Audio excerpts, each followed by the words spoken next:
since Anda akan mulai, ya tipsnya adalah kita harus tahu bahwa apapun yang kita kerjakan termasuk bisnis, bahkan terutama bisnis adalah perlu effort yang besar dari awal.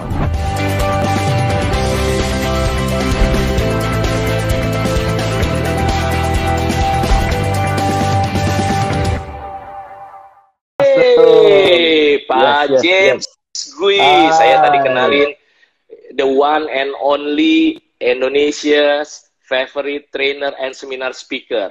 Thank you, the one and only, nggak ada lagi. Dan James, saya mau kasih tahu juga dari pandangan saya bilang James ini adalah salah satu orang yang berpengaruh dalam hidup saya, benar-benar menginspirasi dan jarang saya ketemu seorang James Gui yang apa ya, energinya luar biasa, auranya luar biasa. Jadi salut and respect James. Salut and respect. Sama-sama. Ya, we are in the same profession, in the same passion. Ya, yes. Luar biasa. So James, ini banyak yang mulai gabung gitu ya, banyak yang nonton, yang semangat ketemu dengan seorang tamu spesial saya, James Gui. Katakan sekali lagi, ye, katakan ye lagi di komen. Ayo, come on, katakan ye, James.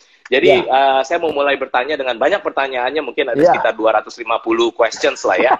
Tapi harus selesai dalam waktu 1 jam gitu ya. Oke. Right. Oh, semangat banget tuh orang luar biasa. Mantap. James, pertanyaan pertama yang menarik dan penting yang selalu saya tanyakan kepada orang-orang yang luar biasa sampai titik tertentu adalah begini. Saya tanya, apa sih satu turning point dalam hidup seorang James Gui? Saya tahu James Gui pasti hidupnya sebelumnya orang normal. Tapi terus ada titik di mana langsung dan kemudian akhirnya bisa sampai hari ini. Kira-kira apa turning point? Dari normal habis turning point jadi abnormal ya. Abnormal masih positif, takutnya dari normal jadi gila gitu kan. Iya. Tapi you and I believe ya, kalau nggak gila kan normal, and normal is boring kan. No, normal is boring. Tuh lihat, normal is boring. Normal is boring. Kita nggak harus boleh normal. Ya, jangan normal. Ya, oke.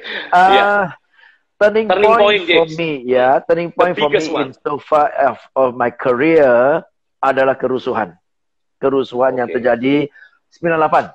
Ya, karena before that kan I started my career 1994. Ya, di Indonesia sebagai pembicara seminar lah. Sebelum itu kan di Singapura saya sudah punya bisnis ya. So, in 1994 saya mulai sampai 1998, ya karirnya sih pelan-pelan mulai, ya belum terlalu ramai ya.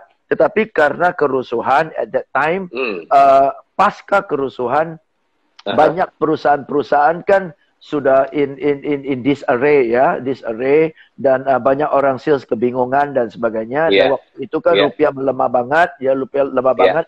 Jadi banyak perusahaan tidak bisa panggil trainer dari luar negeri kan, trainer asing kan. Sedangkan saya termasuk trainer asing yang waktu itu masih berada di Indonesia. Ya, so that's why I was in the right place at the right time lah. Di sana banyak orang kenal saya, panggil saya untuk training dan sebagainya. And at the same time, waktu itu saya aktif banget di radio Pas FM. Sekarang kan sudah di Smart FM. Tapi awal-awalnya saya di Pas FM dan saya appreciate banget dengan Pas FM karena karya saya mulai dari sana. So through Pas FM, through kerusuhan, karena banyak perusahaan perlu training, and I was here, saya dapat opportunity-nya. Ya, gitu. So, bab 1 is cerita Singapura lah ya. Sekarang udah orang Indonesia lah ini. Ini bab 2. Ini lagi cerita bab 2. Bab 2 tuh yang kemarin gitu ya. Apa pembelajarannya buat orang yang dengerin, oh your turning point itu pas kerusuhan, jadi bisa jadi pembicara. Tapi itu kan kontennya. Konteksnya James, pembelajaran konteksnya buat orang-orang yang lagi nonton. Terus buat saya apa ya turning point-nya James Gui? Kira-kira apa tuh? Artinya turning point-nya, learning lesson dari itu, dan waktu itu kan saya tidak se-strategic itulah ya. I mean it was just happen to be like that ya.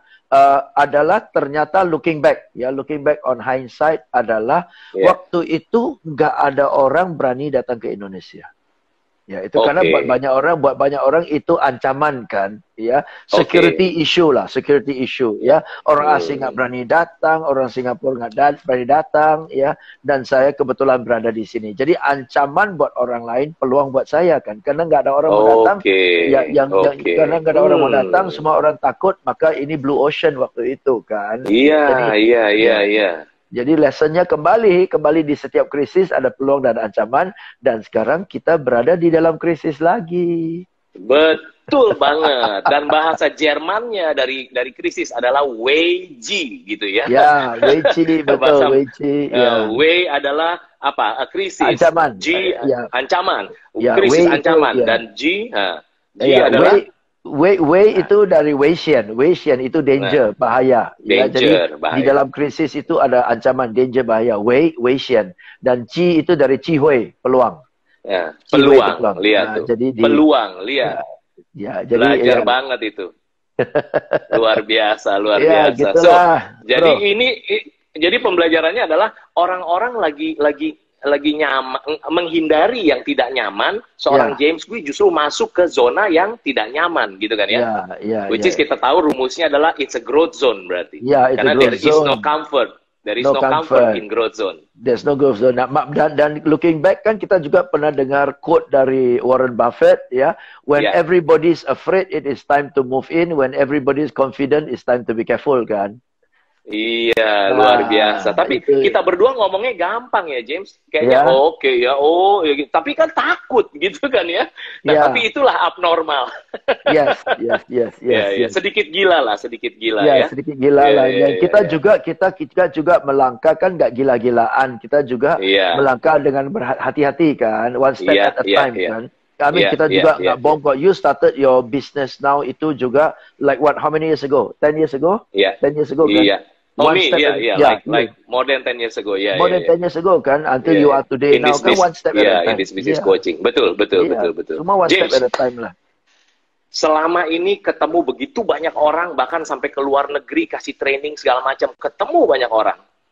Apa 3 hal yang bikin orang gagal selama ini, James? Apa 3 hal yang bikin orang gagal? Ya, number 1 secara umum nggak jelas apa yang dia mau. As a coach, you do that too, kan? Goal setting, objective, clarity, dream, nggak jelas apa yang dia mau. Kedua, ngeflow aja Jack gitu ya. Ngeflow aja Jack. Nggak jelas. Dan yang dia mau itu abstrak. Yang kamu mau apa? Bahagia. Yang kamu mau apa? Sukses. Jadi itu kan kurang, masih abstrak kan, ya. Oke, kedua karena dia nggak jelas apa yang dia mau, automatically planningnya nggak jelas. Planningnya nggak jelas. Nomor 2. Planning itu activity kan, apa yang harus dia kerjakan untuk menunjang hasilnya. Dan ketiga adalah nggak ada konsistensi alias terlalu cepat menyerah. Wow, simple tapi powerful. Nggak usah ngomongin yang lain dulu, 3 itu aja bisa bikin kita sukses ya, James. Iya. Itulah kelemahan. In your career, kita kata dialog like this ya. In your career, pasti ada pasang surut, dan at certain times in your life, lu pasti pikir, why am I doing this? Shouldn't I be doing something else? Gua kan bukan orang bodoh. Gua kan bukan orang bodoh. Kenapa harus gitu-gitu terus kan? Iya, betul. And then you continue. Persistensi tadi yang ketiga ya, James ya. Persistensi tadi ya. Artinya pada saat orang berhenti, kita masih terus jalan. Kita terus jalan aja. Terus aja. Wow, luar biasa. Kelemahan orang normal adalah ngelihat orang udah sukses. Lalu kemudian pengen cepet-cepet jadi kayak orang itu gitu ya. Dia kagak tahu cerita nangis-nangisnya gitu kan. Nah, dan waktu kita lagi berjuang, orang bilang kita nggak normal kan. Orang kita bilang kita gila kan. Iya. Betul. James, ceritain ke kita semua satu story yang bikin seorang James Gui paling sedih tapi bisa bangkit. Paling sedih tapi bisa bangkit, yang bisa di-share. Ya, jadi kalau lihat ya pertanyaan Coach Johannes, kalau orangnya bikin mikir atau ngulang pertanyaannya berarti it's a good questions. Jadi membuat seorang James. Let me tell you something, bro. Let me tell you something ya. Ini mungkin satu keanehan ya dari saya adalah tidak ada peristiwa yang begitu sedih sampai gue sampai terpukul banget sampai harus bangkit lah inilah itu, enggak loh. Jadi ini mungkin my personality, kepribadian saya yang terlalu take things easy, ya. Oke. Bisa in a positive way ya. In a positive way, nggak terlalu berat gitu, yang memberatkan, dan mungkin rada naif, ya, oke. Sehingga kalau saya lakukan sesuatu dan gagal, to me is okay. I did that, it did not work. What else can I do? What next? What next? What next? What next? Jadi gue terlalu cepat move forward. Ya.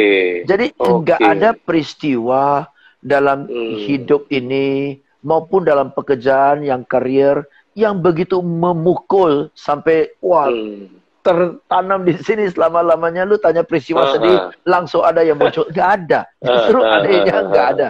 Gue ada peristiwa yang terlalu sedih. Ya. So that's the strange thing about me. Mungkin sudah sedih-sedihnya pun gue anggap nggak terlalu sedih. Okay, so yeah, I mean, yeah, to me gue this is life, shit happens, move on lah. Iya, iya. Shit happen, jangan terlalu lama sama shit itu gitu ya.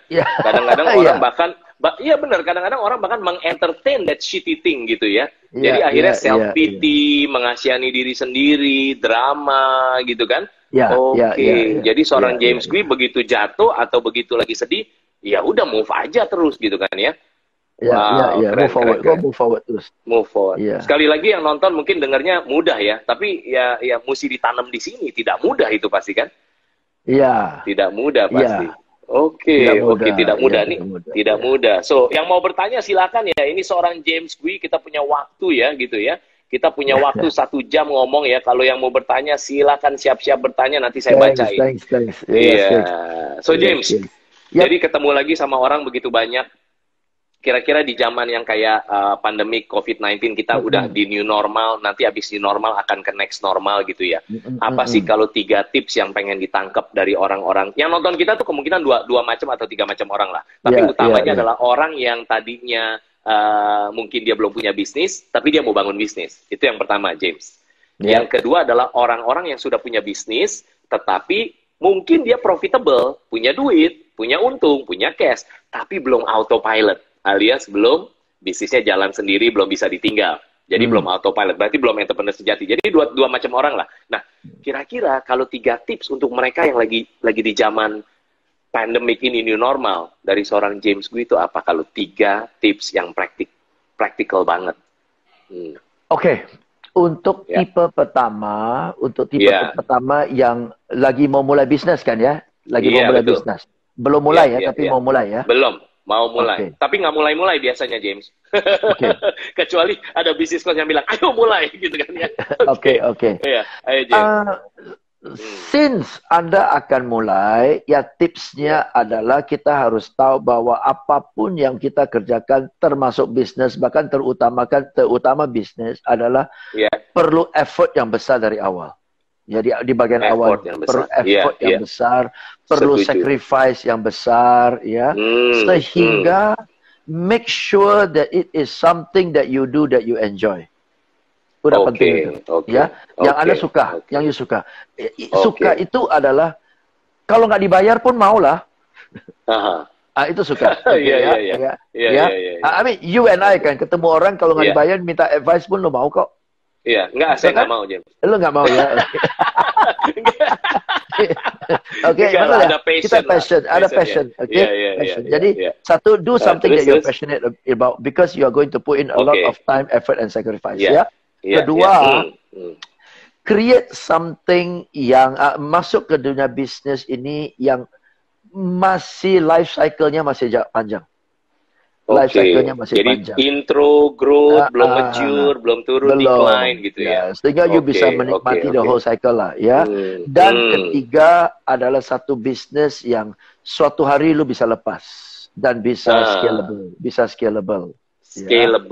Bisa lepas berarti bisa autopilot. Itu tipsnya. Jadi 3 lah ya. Siap. Kalau untuk yang lagi bangun bisnis, yang udah punya bisnis, mungkin dia profitable, James. Tapi dia belum autopilot. Ya, kalau belum autopilot, problemnya adalah you ada pilot kan? Iya. Nah, jadi kalau pilot sakit pesawat, iya, kalau pilotnya sakit pesawatnya jatuh kan? Betul. Anda harus belajar sistem, bangun sistem bangun sistem supaya Anda bisa lepas lah, ya. Dan kalau mau belajar sistem bisnis, lari ke orang yang di atas layar inilah, atas layar ini, yang penulis buku Business is Fun itu loh. Saya kenal orang itu sih. Kayaknya dia pintar lah, bantu orang bikin bisnisnya autopilot ya. Luar biasa. Nanti kalau ini diedit berarti ada di sampingnya James Gui ya, karena ini nanti akan di YouTube, akan di Facebook, nggak selalu di atas, jadi bisa di samping. Boleh. Ya. Yang penting gua dapat endorse fee, nggak apa-apa sih. Itu yang pertama, cari orang yang bisa ngajarin supaya bisa profitable dan autopilot. Ya jelas. Very good. Iya. Jadi ada yang kedua, yang ketiga Kak James. Itu bukan kedua ketiga, belum ya, ada kedua ketiga ya. Tapi kalau you sudah ketemu Coach Johannes Pauli untuk ajarkan, itu sudah mencakup 1, 2, dan 3 sih. Wah, luar biasa, James. Nggak nyesel saya udah kesini kalau gitu. Ya udah. Ini nggak janjian lo ngomong begini. Nggak janjian. Nggak janjian. James, ini mumpung mereka udah lagi ngumpul banyak nih ya. Jadi izinkan saya untuk sharing. Mereka yang mau buku ini gratis. Buku ini isinya 7 strategi praktis yang lengkap dan sudah terbukti berhasil. Kita berani nulis loh, lengkap dan sudah terbukti berhasil. Kenapa? Terbukti berhasil bikin bisnis jadi profitable dan autopilot. Kenapa? Bisnis saya, bisnis klien-klien kita, itu dari yang gede banget, triliunan klien di Gratio ya, di coaching oleh Certified Business Coach, sampai yang menengah, besar menengah, sampai yang imut, bahkan sampai yang baru mulai, terbukti berhasil bisa bikin bisnisnya profitable dan autopilot. Jadi, nanti Coach Johannes bagiin caranya di belakang. Jadi, belajar dulu sama seorang James Gui, ya, oke? Alright. Tadi ada pertanyaan tentang, Coach Johannes, guru les gimana caranya? Gimana cara bisa autopilot? Kalau semuanya saya, gimana autopilot? Saya nggak jawab sekarang lah, karena kita lagi mau belajar sama seorang James Gui. Kalau mau tanya tentang autopilot, suruh beli buku aja, suruh beli buku. Atau datang ke Gratio Business Workshop Online. Karena kita punya Business Workshop Online, James, di mana kita belajar bikin autopilot. Nanti DM saya aja, direct message Coach Johannes di Instagram ya. Oke, yuk balik lagi ke tamu kita ini, spesial luar biasa. James, jadi sebenarnya kalau lagi seperti ini gitu ya, which is ini kan adalah zona tidak nyaman gitu. Semua orang tidak nyaman, ya. So, karakter apa sih kalau cuma satu yang beneran dibutuhin gitu loh dari orang-orang yang nonton kita berdua nih? Kalau dari seorang James boleh agak turun sedikit kameranya biar kelihatan lebih full. Ya, oke. Ini lebih ganteng, ini luar biasa. Ganteng banget, siap. What is the one karakter? If it is only one gitu ya. Orang tuh harus punya karakter apa biar dia nangkep, yang nonton kita nangkep, oh gitu ya gitu. Oke. Sekilas ya, karena ini pertanyaan yang unprepared, sekilas respons saya adalah kemampuan untuk lihat sisi positif dalam segala hal. Ya kan? Ya, kemampuan untuk lihat sisi positif dalam segala hal. Iya. Betul banget. Itu akan buat kita lebih ringan sih, lebih ringan, lebih even in the middle of this COVID, positifnya apa, gitu kan? Positifnya apa, peluangnya apa, yang memungkinkan apa, gitu kan? Itu aja sih. Jadi kita bisa move forward. Betul. Betul. Very simple, very practical, kelihatan sederhana banget. Kalau Anda normal, Anda akan bilang ini, jawaban Pak James mah positif, iyalah positif. Anda salah, itu dalam banget. Kebanyakan dari kita justru ngelihatnya negatif.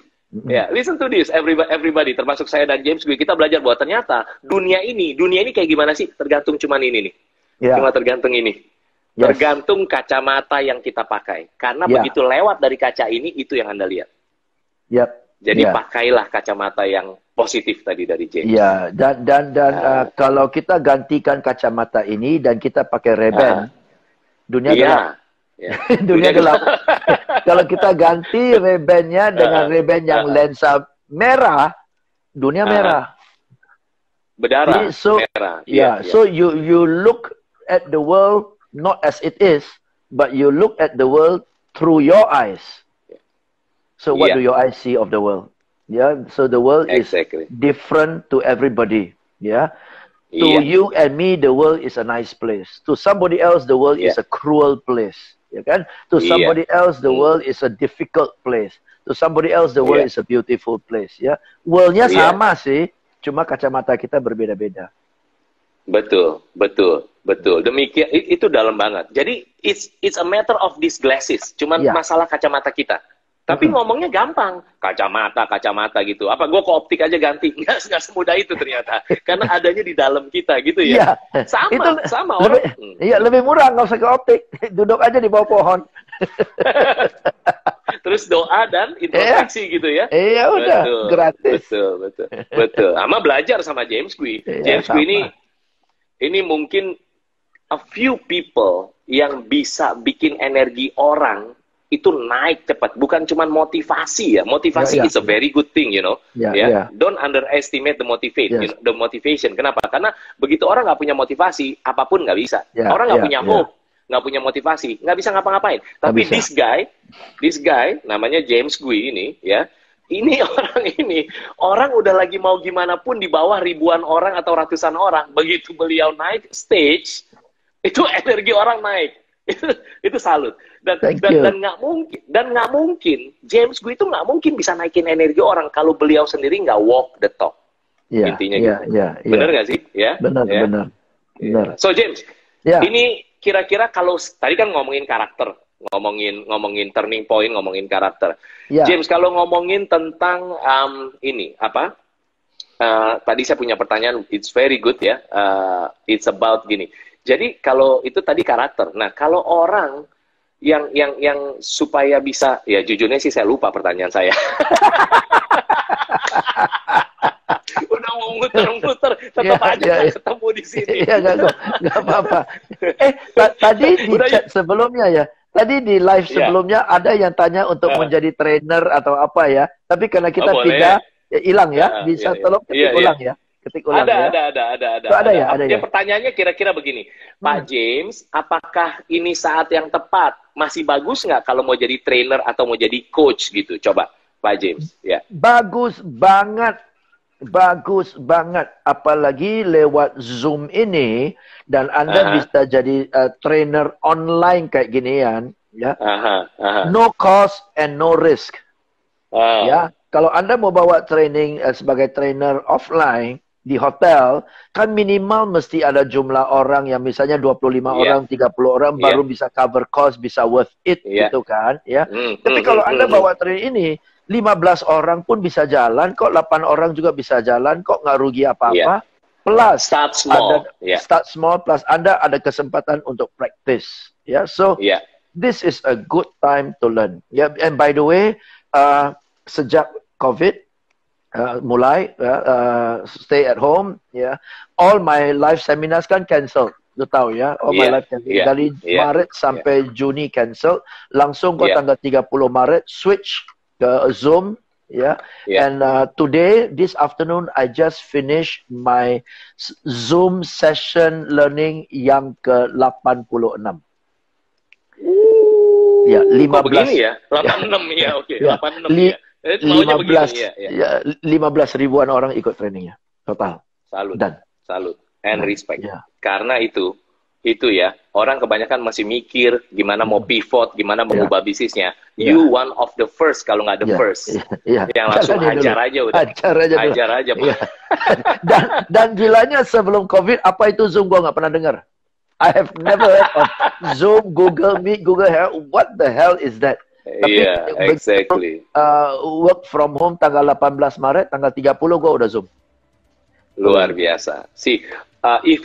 Kalau Anda orang normal, Anda cuma dengar begini. Oh, oke, you bikin seminar-seminar. Ini orang normal. Ya, oke lah gitu. Tapi kalau if you are abnormal, you learn something very deep. Oh, orang ini cerita bahwa di bisnisnya beliau berani ngambil sesuatu yang tadinya mungkin sebulan sebelumnya atau 2 bulan sebelumnya nggak pernah dengar. Tapi he did something. Dia berarti belajar, lihat ya. Belajar sesuatu. Good.